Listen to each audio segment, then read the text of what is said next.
Marami ang naniniwala noon na ang Pilipinas ay maaaring maglaro sa pagitan ng Estados Unidos at Tsina habang sabay na nakikinabang sa merkado ng Tsina at sa teknolohiya ng Amerika. Ngunit ano ang nangyari sa huli? Ito ay itinakwil ng magkabilang panig. Paano unti-unting nalugmok sa problema ang dating bansang matibay sa electronics assembly at BPO? Ngayon, pag-aaralan natin ang aral ng Pilipinas na siya ring resulta ng sarili nitong desisyon. Kumusta? At maligayang pagdating sa aming channel. Natatandaan ba ninyo noong 2015 nang sikat na sikat ang Pangulo ng Pilipinas sa pagdalo sa isang seremonyal na pagdiriwang sa Beijing, China? Ito ay hindi lamang isang karaniwang pagpapakita ng diplomasya, kundi ang mismong ruta na itinakda ng Pilipinas para sa sarili nito. Ang pagtatangkang manatiling balanse sa pagitan ng US at China habang nakakakuha ng benepisyo mula sa magkabilang panig. Noong panahong iyon, ang nakikita lamang ng gobyerno at mga korporasyon ng Pilipinas ay ang malawak na 1.4 bilyong populasyon ng China at ang iba't ibang insentibong inaalok ng Beijing. Ang pangako ng daan-daang bilyong piso, katumbas ng 10-10 bilyong dolyar sa pamumuhunan ay nakabibighani sa kanila. Ang mga higanteng conglomerate ng Pilipinas tulad ng PTech Assembly, Mega Circuit at DG Connect ay nagtayo ng malalaking pabrika at pasilidad sa China. Ang pasilidad ng PTech sa Shenzhen na nagkakahalaga ng mahigit 20 bilyon ay dating itinuring na isa sa pinakamalaking dayuhang pamumuhunan sa China. Ang mga ehekutibo ng mga korporasyong ito ay inakalang hanggat sila ay mayroong nangungunang teknolohiya, sapat na kapasidad sa produksyon at mananatiling sumusunod, makukuha nila ang suportang teknikal ng Amerika kasabay ng kita mula sa merkado ng China at makakamit ang win-win na sitwasyon. Buong pusong sumuporta din ang gobyerno ng Pilipinas, naglulunsad ng mga Greater China Integration na pulisya, na ang esensya ay upang palalimin ang ugnayang pang-ekonomiya at kalakalan sa China at ituon ang kanilang mga mapagkukunan sa isang direksyon. Ipinakita ng datos ang katotohanan. Sa pagitan ng 2015 at 2017, ang porsyento ng export ng Pilipinas sa China ay umabot sa mahigit 20%. Sa loob ng maraming taon, ang China ang naging pinakamalaking kasosyo sa kalakalan ng Pilipinas. Ang pulso ng ekonomiya ng Pilipinas ay unti-unting nakatali sa merkado ng China. Noong panahong iyon, mayroong sobrang pagtitiwala sa Maynila. Mayabang na sinabi ng mga politiko na ang Pilipinas ay maaaring maging tulay sa pagitan ng China at US na tumutulong sa komunikasyon ng dalawang dambuhala. Ang sektor ng negosyo naman ay labis na optimista, naniniwalang umaasa ang China sa kanilang mga serbisyo at high-value assembly at ipinapalagay na mayroon silang core advantage.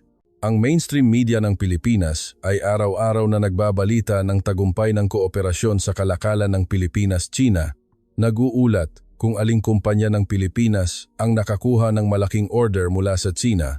Ito ay tulad ng isang malaking pagdiriwang kung saan lahat ay nalulunod, ngunit hindi nila napansin na ang pinto ay nakakandado na ng host. Gayunpaman, paulit-ulit na pinatunayan ng kasaysayan na ang pakikitungo sa China ay madalas na nakabatay sa mga pagsasaalang-alang sa politika, hindi sa mga benepisyo sa ekonomiya. Noong 2017, matapos ang mas pinaigting na Joint Naval Patrol sa West Philippine Sea, WPS, ng Pilipinas at US, at mas mariing pahayag ng soberanya ng Pilipinas, nagdulot ito ng matinding reaksyon.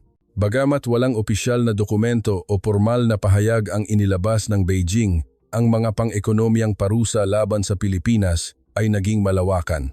Ang Mega Circuit, na nagbigay ng mga serbisyo ng BPO sa China, ay biglang nakita na ang lahat ng kontrata nito ay inilipat sa ibang bansa na nagdulot ng pagkalugi ng bilyon-bilyong piso.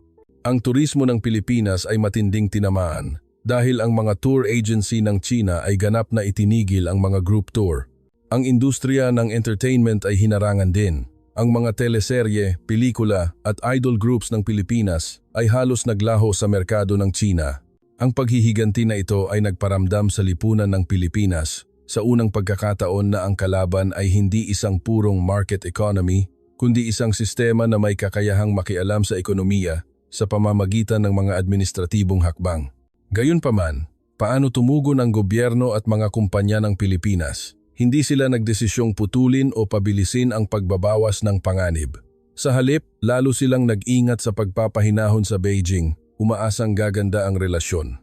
Noong 2017, naglabas pa ang gobyerno ng Pilipinas ng isang pahayag na mahalagang isang kompromiso sa Beijing, nangangakong hindi magdagdag ng mga hakbang sa seguridad o makilahok sa mga koalisyon na lantarang kontra China. Ano ang resulta? Tinanggap ng Beijing ang mga konsesyon ng Pilipinas, ngunit nagpatuloy pa rin ang mga parusa. Ang relasyon ng Pilipinas-China ay tila bumuti sa ibabaw, ngunit ang pang-ekonomiyang panunupil ng China sa Pilipinas ay hindi tumigil. Nagbago lamang ito mula sa pagiging lantarang hayag patungo sa pagiging palihim. Kasabay nito, aktibo rin ang Amerika. Noong 2018, inilunsad ng gobyerno ni Trump ang trade war laban sa China at malinaw na hiniling sa Maynila na pumili ng panig. Hindi sila maaaring makibahagi sa proteksyong pangseguridad ng Amerika at tulungan din ng China na paunlarin ang mga industriya ng mataas na teknolohiya. Ang pinakamahalagang aspeto ay ang electronics assembly at BPO services. Noong 2022, inilunsad ng gobyerno ni Biden ang Infrastructure and Technology Security Initiative, ITSI, na nagtataguyod ng pagbuo ng isang Tech and Security Alliance na may miyembro tulad ng US, Japan, at Pilipinas na naglalayong limitahan ang pag-unlad ng advanced manufacturing ng China. Ang Washington ay nagbigay ng ultimatum sa Pilipinas. Kung magpapatuloy sila sa pagpapalawak ng advanced assembly capacity sa China, hindi sila makakakuha ng mga lisensya sa teknolohiya at subsidiya mula sa Amerika. Sa puntong ito, ang gobyerno at mga kumpanya ng Pilipinas ay nahulog sa isang dilema. Bagamat ang mga pabrika ng P-Tech at Mega Circuit sa China ay hindi gumagawa ng pinaka-advanced na 3nm o 5nm process, kasama rito ang mga teknolohiyang sakop ng kontrol sa export ng US tulad ng 14nm o 28nm assembly. Kung ganap na susunod sa pagbabawal ng US, haharapin ng mga pabrika na ito ang mga pagkalugi sa produksyon na umaabot sa daan-daang bilyong dolyar. Kung hindi naman makikipagtulungan, hindi sila makakakuha ng kagamitan at teknolohiya mula sa US na magre-resulta sa paghinto ng RD. Pinili ng Pilipinas ang isang compromise route na inakala nilang matalino. Formal na sumang-ayon na sumali sa ITSI Alliance, ngunit pinatagal ang aktwal na pagpapatupad na humihingi ng taunang exemption period upang mapanatili ang operasyon ng mga pabrika sa China. Ano ang resulta? Parehong napagalit ang magkabilang panig. Inakala ng US na hindi mapagkakatiwalaan ang Pilipinas at nagsimulang limitahan ang paglipat ng teknolohiya.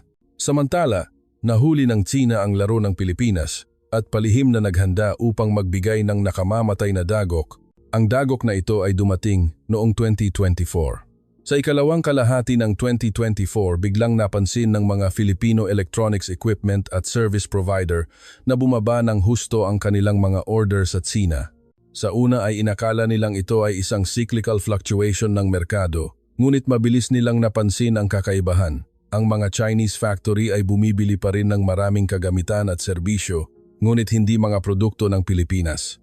Bumili sila ng mga produkto mula sa Amerika, Netherlands, Hapon, at maging ang medyo inferior na mga kagamitan at serbisyo ng China, ngunit umiiwas sa Pilipinas.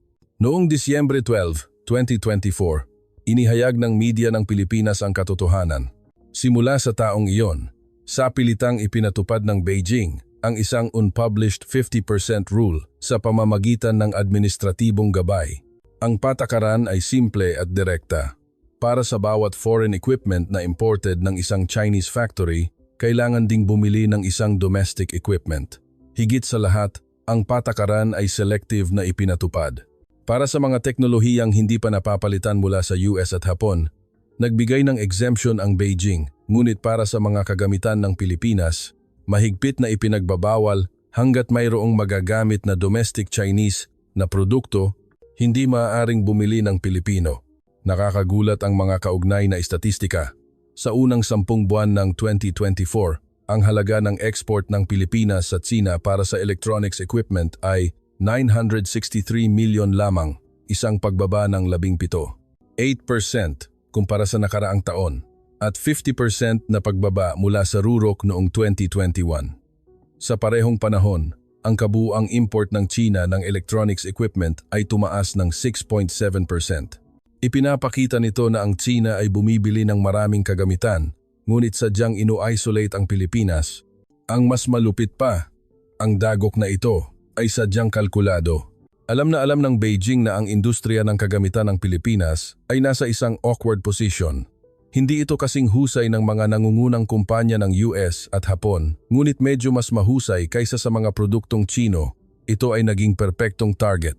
Bagamat ang kalidad at yield rate ng mga produktong Chino ay kailangan pang mapabuti sa ilalim ng mataas na subsidiya ng gobyerno, ang presyo ay mas mababa sa kalahati ng mga produkto ng Pilipinas.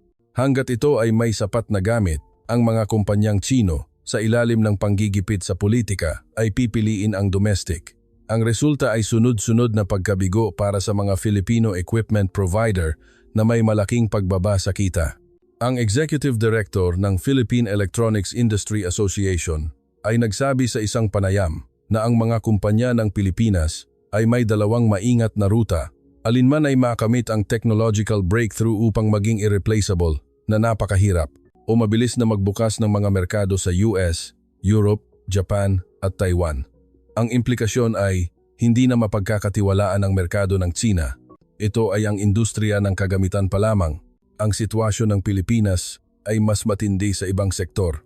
Ang industriya ng Business Process Outsourcing (BPO) ng Pilipinas na dating nagkakahalaga ng mahigit 15% ng global market share ay ngayon ay sinisikip ng mga kumpanyang Chino sa pamamagitan ng low price competition na may subsidiya ng gobyerno at mga technical personnel na kinuha mula sa Pilipinas. Ang mga kumpanyang Chino ay nakakuha ng kalamangan sa mid to low-end BPO market.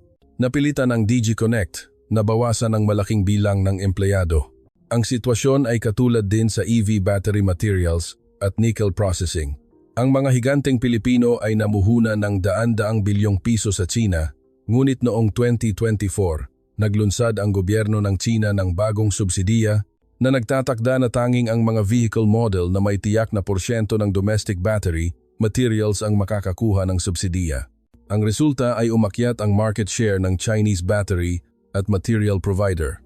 Ang mas masahol pa, ang mga pabrika at kagamitan na pinamuhunan nila sa China ay hindi maaaring ilipat at maaari lamang nilang panoorin ang pagbaba ng halaga ng mga ari-arian. Mula sa automotive parts hanggang sa cosmetics, ang mga kumpanya ng Pilipinas ay nahaharap sa magkatulad na problema sa China. Ang estratehiya ng Beijing ay malinaw, merkado para sa teknolohiya at oras para sa espasyo. Kapag nakuha na ng mga kumpanyang Chino ang teknolohiya, gagamitin nila ang mga administratibong hakbang upang itakwil ang mga dayuhang kumpanya. Ang Pilipinas ay personal na nakaranas ng estratehiyang ito ng patabain at patayin, fatten and slaughter, noong 2024. Pagsapit ng 2025, ganap nang nakita ang problema ng ekonomiya ng Pilipinas. Ang export ng Pilipinas sa China ay bumaba mula sa rurok noong 2017 na 20% patungo sa mas mababa sa 15% noong 2025. Ito ay tila isang magandang senyales ng pagbabawas ng panganib, ngunit hindi. Ang pagbaba ay hindi proactive na strategic adjustment kundi passive na pagkawala ng merkado. Nawala ng Pilipinas ng pinakamalaking single market nito at hindi makakahanap ng kapalit sa maikling panahon. Ang datos sa kalakalan ng Pilipinas ay nagpapakita na sa unang 12 buwan ng 2025, bumaba ng 12.3% ang kabuuang export sa China kumpara sa nakaraang taon. Mas malaki ang pagbaba sa ilang sektor.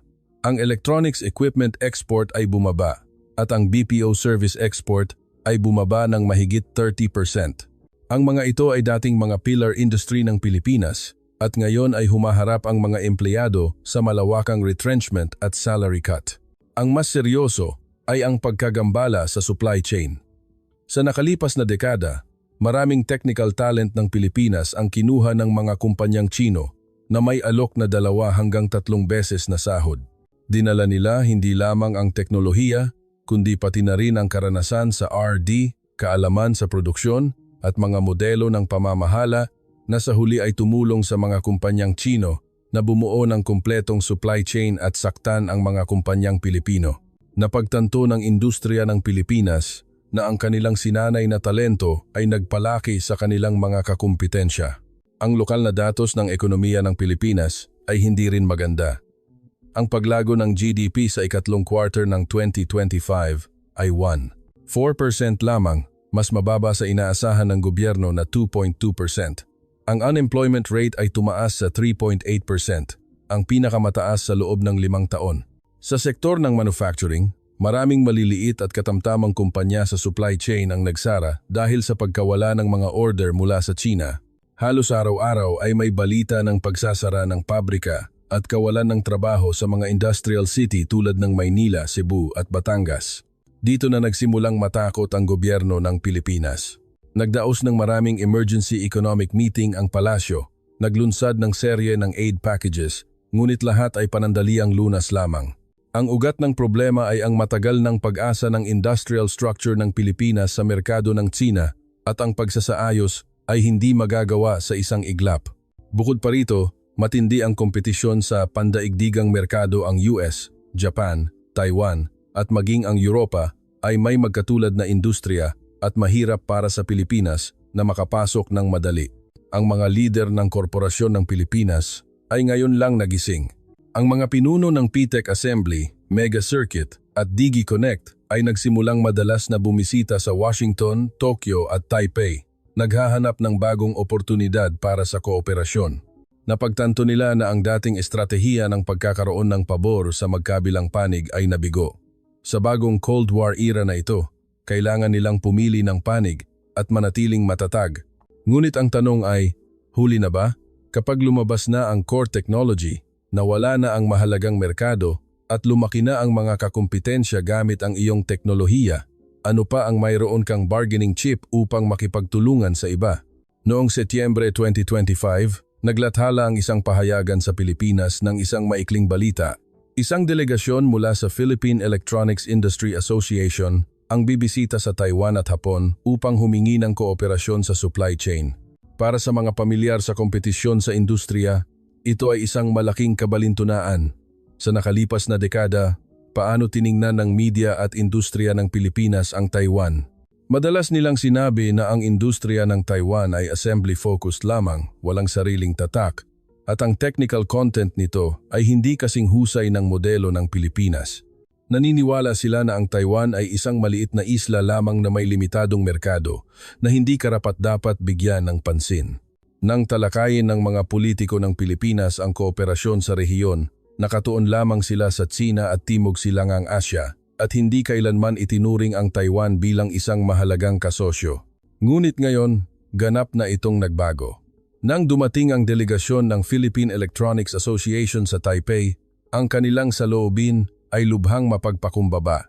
Paulit-ulit nilang idiniin sa mga pag-uusap na dapat palakasin ng Pilipinas at Taiwan ang kooperasyon sa kagamitan, materyales at disenyo upang sama-samang harapin ang banta ng China. Nag-alok sila ng pagpasok sa supply chain ng malalaking Taiwanese firm tulad ng TSMC at MediaTek upang magbigay ng kagamitan at serbisyo. Ang reaksyon ng industriya ng Taiwan ay napakadelikado. Ang mga mataas na ehekutibo ng TSMC ay formal na nagpahayag ng pagtanggap sa teknolohiya at produkto ng Pilipinas, ngunit sa katotohanan, mababa ang tiwala ng mga kumpanya ng Taiwan sa mga kumpanya ng Pilipinas. Ang dahilan ay simple, sa nakalipas na dekada, nag-focus ang Pilipinas sa merkado ng China at hindi pinansin ang Taiwan. Ngayon na itinakwil sila ng China, ngayon lang nila naisip ang kooperasyon. Ito ay walang alinlangan na isang last-ditch effort. Ang mas mahalaga, nag-aalala ang mga kumpanya ng Taiwan na baka maulit ng mga kumpanya ng Pilipinas ang kanilang pagkakamali at mag-alinlangan muli. Kung gumanda ang merkado ng China, babalik ba sila upang magbigay kasiyahan sa Beijing? Ngunit, objectively speaking, hindi ganap na tumanggi ang industriya ng Taiwan. Sa konteksto ng US-China Tech War, ang supply chain ng demokratikong kampo ay nangangailangan ng integrasyon. Kung ang Pilipinas ay talagang mananatiling matatag at bubuo ng isang technical alliance sa Taiwan, Japan at US, makakatulong ito upang kontrahin ang China's red supply chain. Sa makatuwid, ang saloobin ng mga kumpanya ng Taiwan ay maingat at bukas. Maaaring makipagtulungan, ngunit kailangang suriin ang sinseridad, halaga ng teknolohiya at kung babalik ba ito sa Tsina sa hinaharap. Sa panig ng Hapon, katulad ang sitwasyon. Ang delegasyon ng Pilipinas ay bumisita sa Tokyo at ang malalaking Japanese material at equipment firm nag-alok ang panig ng Pilipinas na palalimin ang kooperasyon sa supply chain at maging cross-licensing sa ilang teknolohiya. Ang saloobin ng mga kumpanya ng Hapon ay mas conservative kaysa sa Taiwan. Matagal nang nagkakaribal ang industriya ng Pilipinas at Hapon, lalo na sa electronics at services, kung saan nagkaroon sila ng maraming dekada ng price war at tech war. Nag-aalangan ang mga kumpanya ng Hapon, natatakot na ang teknikal na kooperasyon ay magiging one-way output lamang na sa huli ay lilikha ng mas malakas na kakumpetensya. Ang mas nakakaintriga ay noong Nobyembre 2025, nagdaos ang US, Japan at Taiwan ng isang closed-door meeting tungkol sa seguridad ng supply chain ng electronics. Ang Pilipinas ay humiling na sumali ngunit inalis. Nang kumalat ang balita, nagulantang ang media ng Pilipinas, pinupuna ang US, Japan at Taiwan sa pagbubuo ng isang small circle at pag-isolate sa Pilipinas. Ngunit alam ng lahat na ito ay hindi isolation kundi distrust. Paano makakapagtiwala ang mga tao sa mga aksyon ng Pilipinas sa nakalipas na ilang taon? Sabi ay kooperasyon, ngunit mayroon pa ring malalaking pabrika at pamumuhunan sa China. Sino ang nakakaalam kung ang teknolohiya ay muling aagos patungo sa China?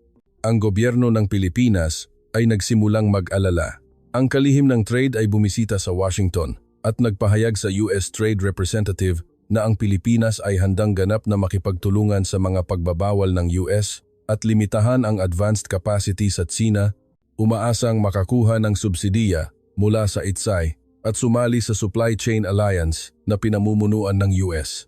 Ngunit malinaw ang saloobin ng US, hindi sapat ang salita, kailangan ng aksyon. Kailangan nilang talagang tumayo sa panig ng demokratikong kampo at hindi lamang makakuha ng teknolohiya at subsidiya at pagkatapos ay magpatuloy sa kalakalan sa China. Ito ang kalagayan ng Pilipinas sa pagtatapos ng 2025. Gustong bumalik, ngunit mahirap na ang daan. Gustong umasa pa rin sa China, ngunit hindi na kailangan ng China at tinatakwil ka pa. Gustong mag-juggle sa magkabilang panig ngunit nakaharap sa distrust. Ito ang presyo ng oportunismo. Kung titingnan mula sa pananaw ng Taiwan, ang sinapit ng Pilipinas ay may halong simpatya, kaluwagan at isang bahid ng pagsasabing, sinabihan na namin kayo. Ang Taiwan, nang harapin ang banta ng China, ay hindi kailanman nagkaroon ng ilusyon na maaaring mag-juggle tulad ng Pilipinas. Alam ng mga Taiwanese na sa mata ng Beijing, ang Taiwan ay hindi lamang isang simpleng trading partner kundi isang unification goal na dapat makamit. Ang fundamental difference na ito ang nagdulot upang maghiwalay ang Taiwan at Pilipinas sa strategic orientation. Napagtanto ng Taiwan ang panganib ng labis na pag-asa sa merkado ng China mahigit isang dekada na ang nakalipas. Ang pag-aalala tungkol sa mga cross-strait trade agreements ay mahalagang takot na kontrolin ang kanilang ekonomiya. Alam ng mga Taiwanese na kung papayagan ang capital at supply chain ng China na pumasok sa ekonomiya ng Taiwan, ang kalayaan sa politika ay mawawala. Kaya, tinahak ng Taiwan ang isang mahirap ngunit tamang landas. Panatilihin ang technical advantage, palakasin ang kooperasyon sa mga demokratikong bansa at unti-unting bawasan ang pag-asa sa merkado ng China. Ang TSMC ay isang perpektong halimbawa. Habang ang PTEC at Mega Circuit ng Pilipinas ay lumalawak ng husto sa China, ang TSMC ay palaging pinananatili ang cutting-edge process technology sa Taiwan. Kahit na nag-aalok ang gobyerno ng China ng mga kanais-nais na kondisyon at malaki ang potensyal ng merkado, ang TSMC ay nag-set up lamang ng mature process sa China at hindi naglipat ng advanced technology. Ito ay hindi dahil sa ayaw ng TSMC kumita, kundi dahil alam ng tagapagtatag nito na kung ang core technology ay lalabas, mawawala ang pagiging unique ng TSMC at mawawala rin ang key security guarantee ng Taiwan. Pinatunayan ng mga pangyayari ang tagumpay ng estratehiyang ito. Noong 2025, ang advanced process capacity ng TSMC ay nagbigay ng higit sa 92% ng global share at naging undisputed technical leader ito. Ang US, Europe at maging ang China ay umaasa sa TSMC para sa high-end chips.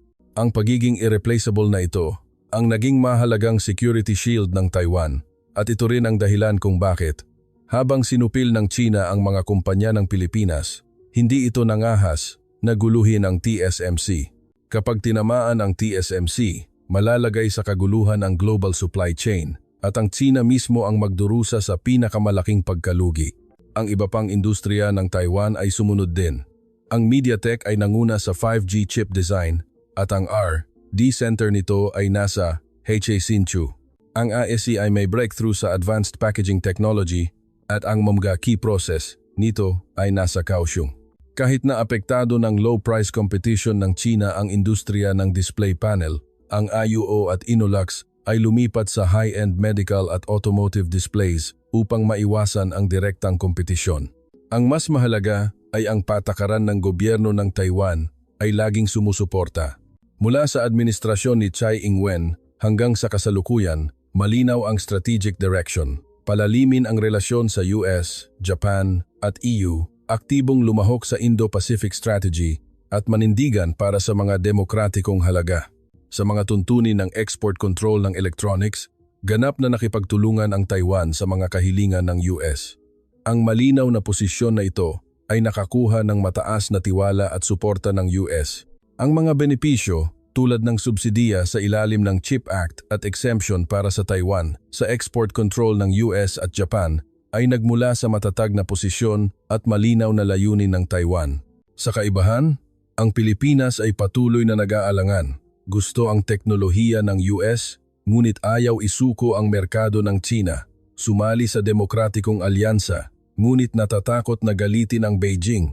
Verbal compliance sa pagharang sa China, ngunit delayed execution. Ang saloobin na ito ay humantong sa pagkawala ng pabor sa magkabilang panig.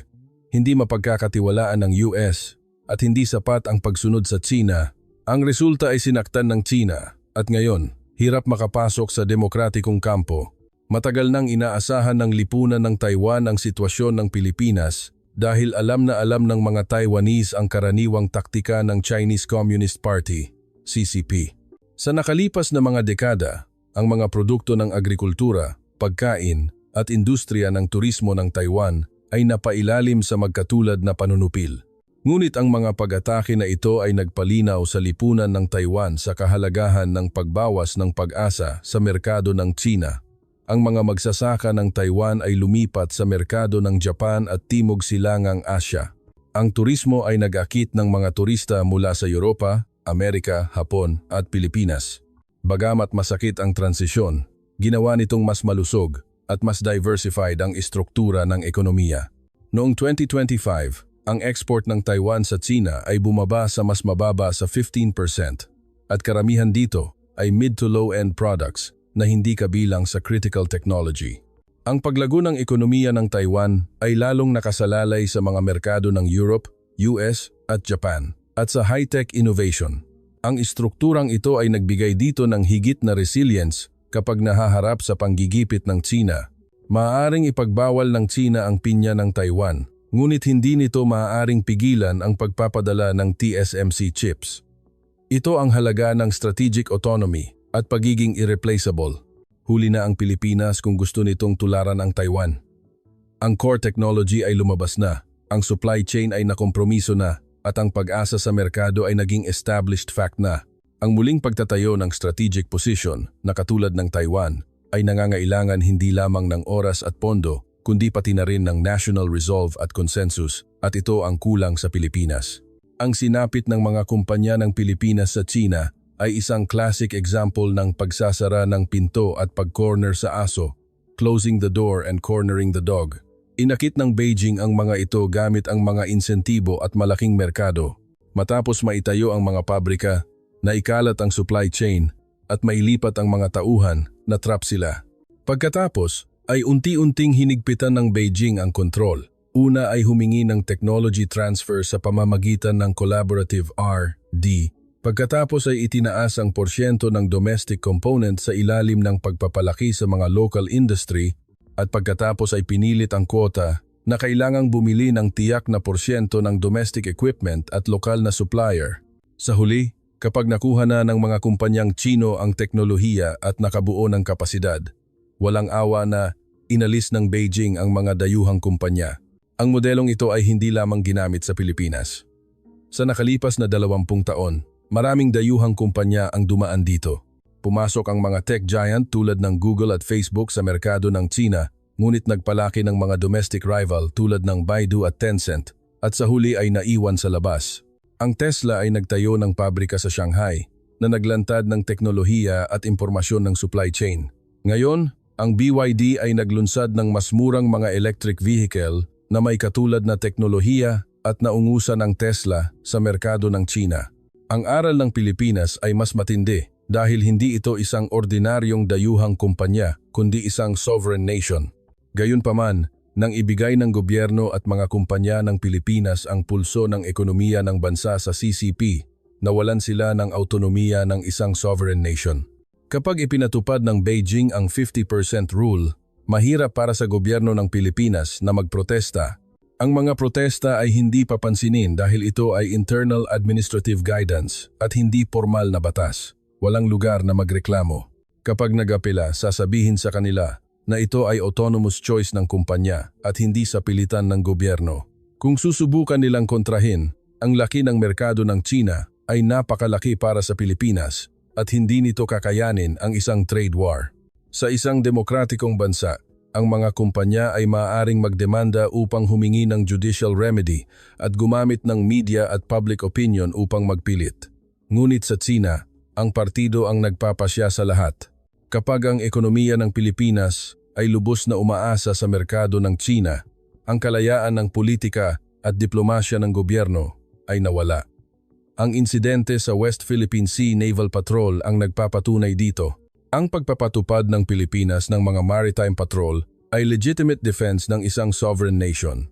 Ngunit ginamit ng China ang mga pang-ekonomiyang parusa upang pilitin ang gobyerno ng Pilipinas na gumawa ng mga concession. Ito ay walang alinlangan na panghihimasok sa defense policy ng Pilipinas gamit ang mga pang-ekonomiyang pamamaraan na hayag na nilalabag ang soberanya nito. Kung ang Taiwan ay sumunod sa landas ng Pilipinas, mas magiging seryoso ang kahihinatnan. Dahil para sa CCP, ang Taiwan ay hindi lamang kalaban sa ekonomiya kundi isang target na dapat isama. Kapag kontrolado ng China ang ekonomiya ng Taiwan, agad itong gagamitin ng Beijing upang pilitin ang Taiwan sa politika, humihingi ng mga concession at pagbubukas ng mga tiyak na industriya. Unti-unting lalamunin ang soberanya ng Taiwan. Kaya, ang pag-iingat ng lipunan ng Taiwan sa mga nakalipas na taon ay hindi walang batayan. Yaong mga nagtataguyod ng magandang relasyon sa ekonomiya sa China at nananawagan na huwag galitin ang Beijing ay maaaring may mabuting hangarin o self-interest, ngunit hindi nila nakikita ang esensya.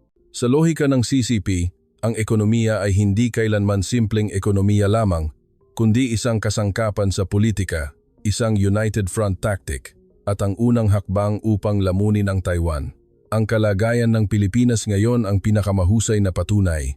Ang kalagayan ng Pilipinas ay nagpapakita ng mas malaking global trend. Ang decoupling ng supply chain mula sa China ay bumibilis. Ang US-China tech war ay tumagal na ng 7 taon mula sa trade war hanggang sa chip war at sumasaklaw sa lahat ng aspeto. Sa prosesong ito, paraming bansa at kumpanya ang nakakaalam na ang pagtuon ng supply chain sa China ay nagdudulot ng malaking panganib. Ang Chip Act ng US, Chip Act ng EU at Semiconductor Strategy ng Japan ay mahalagang naglalayong muling itayo ang isang supply chain na hindi umaasa sa China. Hindi lamang ito tungkol sa national security, kundi pati na rin sa economic security. Noon, binibigyang diin ng globalisasyon ang efficiency first. Kung saan mababa ang gastos, doon ang produksyon. Ngayon, ang reliability ang mas mahalaga. Ang isang murang supply chain na maaaring maputol anumang oras dahil sa geopolitical issues ay walang saysay. Sa reorganization ng supply chain na ito, ang Taiwan ay nasa isang napakagandang posisyon. Bagamat mayroon itong mga plano sa pagtatayo ng pabrika sa US at Japan, ang Core R, D at Most Advanced Capacity ay nananatili sa Taiwan na ginagawa itong isang key hub na nag-uugnay sa supply chain ng mga demokratikong bansa. Ang US, Japan at Europe ay umaasa sa chips ng Taiwan. Ang pagiging irreplaceable na ito ang pinakamahalagang strategic asset ng Taiwan. ang Hapon ay gumaganap din ng mahalagang papel sa reorganization na ito. Ang technical advantage nito sa semiconductor materials at equipment ay mahirap lampasan sa maikling panahon. Napagtanto ng gobyerno ng Hapon ito at malakas na sinusuportahan ang local semiconductor industry at nakikipagtulungan sa TSMC na magtayo ng pabrika. Malinaw ang estratehiya ng Hapon. Iwasan ang pagtuon ng key technology at capacity sa Tsina at bumuo ng supply chain na nakasentro sa Japan, US at Taiwan. Ang US naman ay nakatuon sa muling pagtatayo ng local manufacturing capacity. Ang chip capacity ay matinding lumabas sa nakalipas na 30 taon. At ang muling pagtatayo nito ay nangangailangan ng malaking pamumuhunan at oras. Gayunpaman, alam ng US na sa maikling panahon, hindi pa rin nila kayang iwan ang TSMC. Kaya, ang estratehiya ng US ay akitin ang TSMC na magtayo ng pabrika sa US at suportahan ang mga local company. Ang pangmatagalang layunin ay ang kontrolin ang key capacity sa mga mapagkakatiwalaang bansa. Sa bagong supply chain landscape, ang posisyon ng Pilipinas ay awkward. Bagamat ang PTEC at Mega Circuit ay malakas sa teknolohiya, ang overinvestment sa Tsina ay nagpahirap sa US na magtiwala. Nag-aalala ang US na ang mga kumpanyang Pilipino ay maaaring sumuko sa Tsina sa ilalim ng panggigipit at patuloy na maglipat ng teknolohiya. Kaya ang saloobin ng US sa mga kumpanya ng Pilipinas ay maligayang pagdating sa pagtatayo ng pabrika sa US, ngunit kailangan nilang patunayan ang kanilang reliability at putulin ang ugnayan sa advanced process sa Tsina. Ito ay isang dilema para sa Pilipinas. Kung ganap na putulin ang ugnayan sa Tsina, ang daan-daang bilyong piso na pamumuhunan ng PTEC at Mega Circuit sa Tsina ay magiging sunk cost na magdudulot ng matinding pinsala sa kanilang pananalapi. Kung hindi naman putulin, hindi sila makakasali sa supply chain alliance na pinamumunuan ng US at mawawala ang subsidiya at wala silang pagkakataon na makasali sa Future Cutting Edge Technology RD. Ito ang mahirap na pagpili na dapat harapin ng gobyerno at mga kumpanya ng Pilipinas at ang oras ay nagmamadali. Ang Tsina, siyempre, ay hindi mananatiling tahimik. Ang estratehiya ng Beijing ay pabilisin ang domestic substitution gamit ang lahat ng lakas ng bansa upang basagin ang technological blockade. Ang gobyerno ng Tsina ay namuhunan ng daan-daang bilyong RMB upang suportahan ang local chip design, manufacturing, packaging, equipment, at material companies. Bagamat ang mga local company ay nahuhuli pa sa teknolohiya, mabilis silang humahabol sa ilalim ng subsidiya ng gobyerno at proteksyon ng merkado.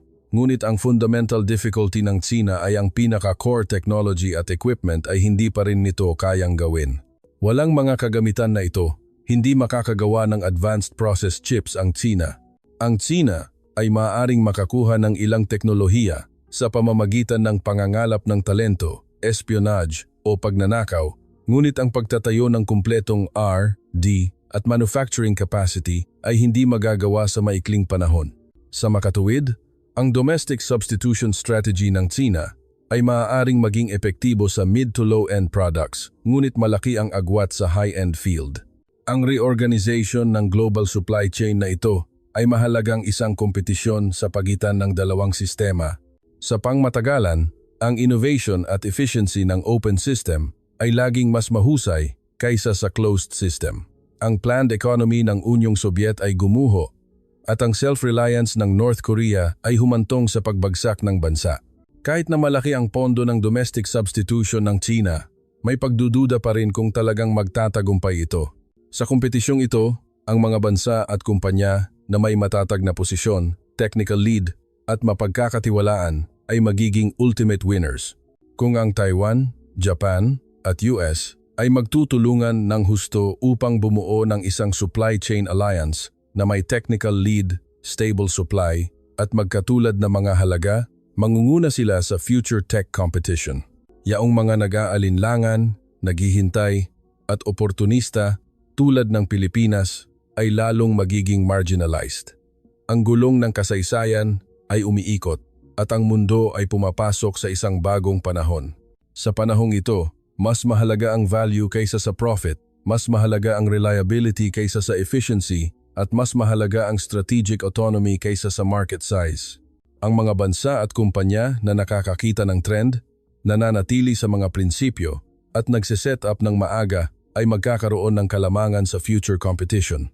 Yaong mga may old mindset at oportunista ay itatakwil lamang ng panahon. Ang mga Taiwanese ay dapat maging masaya dahil matagal na nilang naunawaan ang prinsipyong ito. Ang Taiwan ay gumugol ng mga dekada sa pagbuo ng technical moat at ginamit ang isang pagpipilian upang ipakita ang resolve nito na ipagtanggol ang demokrasya at kalayaan. Ang Taiwan ay nakatayo sa tamang panig ng kasaysayan at isang mapagkakatiwalaang kasosyo ng malayang mundo. Ayan, tapos na ang content para sa araw na ito. Kung sa tingin ninyo ay mahalaga ang episode na ito, tandaan na i-like, i-share at i-subscribe sa channel. Hanggang sa muli.